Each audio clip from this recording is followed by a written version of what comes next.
அங்கே பிள்ளை நான் போடபடி கரோடு எடுத்துறவா? கரோடு சாப்பிட்றியா? கரோடு சாப்பிட எடுத்தவங்க.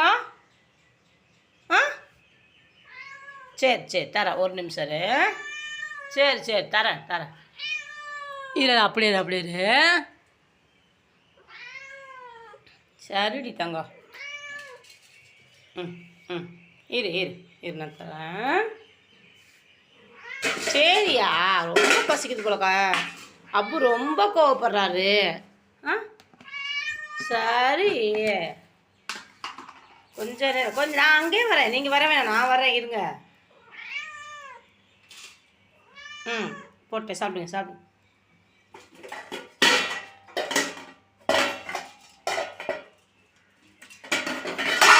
அது யாரு? என்னடா சரி, அவள் சாப்பிட்ருக்கா, வராதில் அடிப்பா.